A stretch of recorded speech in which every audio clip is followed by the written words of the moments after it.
Hey there, sports fans. This is take 3 of episode 1 of Trouble and Tundra, filmed live on the moon! And today we are talking about Twitter and the incoherent rage it inspires within me. Now, I gotta admit, straight up front, that I still do have a Twitter account. I don't use it. It took me about 3 days to get bored of it, because I realized that all of those stereotypes about Twitter, they're true. You can convey meaning in less than 140 characters, but nobody does. When Neil Gaiman writes, "I've finished 4 pages today, and I'm going to have a spot of tea and then go to bed," that's not exciting just because it's Neil Gaiman. You can follow your friends and see them do the same banal shit as Beyonce, and it doesn't fucking matter. And you know, for every Iranian revolution being broadcast on Twitter, which, by the way, almost makes me like it, almost makes me forgive Twitter, just how neat it is that people are using it to, you know, row, row, fight the power. Like, that's pretty cool. But, it's almost never used that way. Twitter, it generates more information and less meaning. It's not a surprise that Ashton Kutcher beat CNN to the million followers mark. And it's even less of a surprise that he acted like a total tit about the thing. Like, oh yeah, I'm the champion of new media, it's a new day! Like, you know, as if anybody would have been following him if he hadn't been built by a massive media conglomerate from his 70s show, then to Punk'd, then to whatever the fuck he's doing now. I guess Twitter hasn't answered the question for me. You know, given all those downsides, what's the upside? What niche does it fill? What makes microblogging better? You know, how insightful can you be in less than 140 characters? In any kind of a deep way? Like, I guess I could conceive of somebody saying something insightful, but I can't think of having a really deep, useful conversation. Like, it seems to me that Twitter hits its head in terms of its potential when you realize that it's basically digitized and published stream of consciousness. And that's really fine when your stream of consciousness is involved with massive, moving, historic events like the protests and possible prelude to civil unrest or revolution or whatever the hell's happening in Iran. Like, when your stream of consciousness is like, oh, hey, you know, don't go to this hospital because they're plainclothes police who have compromised it, or, hey, you know, we're getting ready for another march on the government building here. Okay, great, but outside of that context, it's like, well, I just got home from a day of work and now I'm tired, I'm gonna go to bed.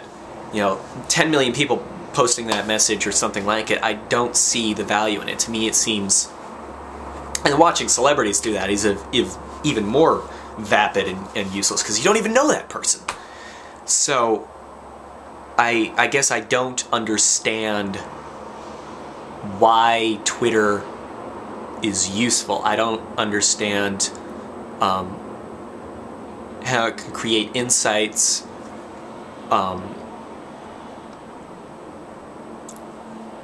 I don't understand it, and I guess someone of my age, that's sort of embarrassing that I don't understand this big new thing, because as far as I can tell, it's a triumph of intellectualism. When, as I mentioned, Ashton Kutcher beat CNN to 1 million followers, to me that was a signal of our decline as a culture, that we would venerate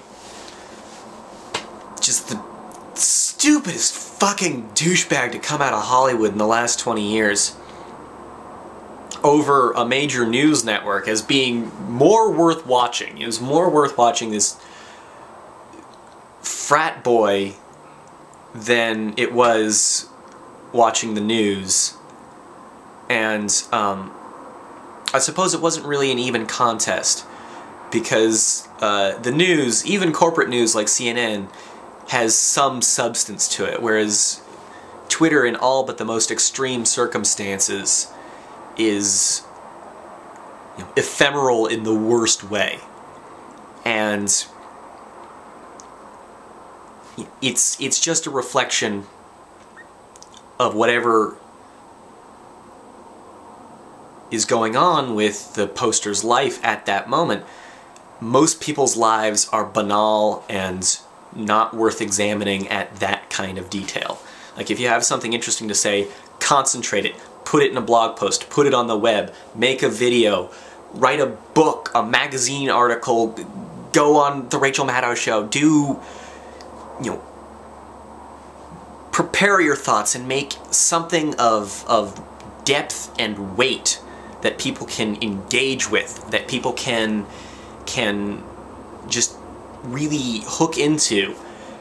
And you can't do that in 140 characters or less. You can't, when your concern is like, gee, how do I make this message smaller and more compact and not hit my limits, you're not creating a message that is more true. You're creating a message that is more designed to fit in this artificially restricted space. And I certainly hope that this is a fad, that once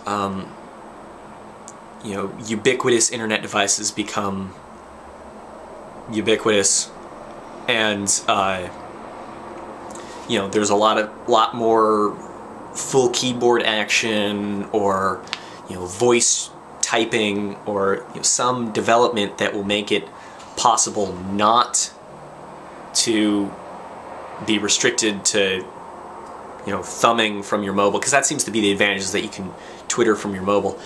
I'm hoping that this stupid 140 characters or less thing will die out, and that we can do more useful things. And of course that's not going to happen. It's going to be, if anything, it's probably going to get worse. There's going to be more services that let you broadcast every minute, pointless, worthless detail of your boring, banal life onto the internet, as I am doing now, but worse in every way. And we will drown in a sea of meaningless data. That's my fear. And Twitter is helping it happen. So that's why I hate Twitter.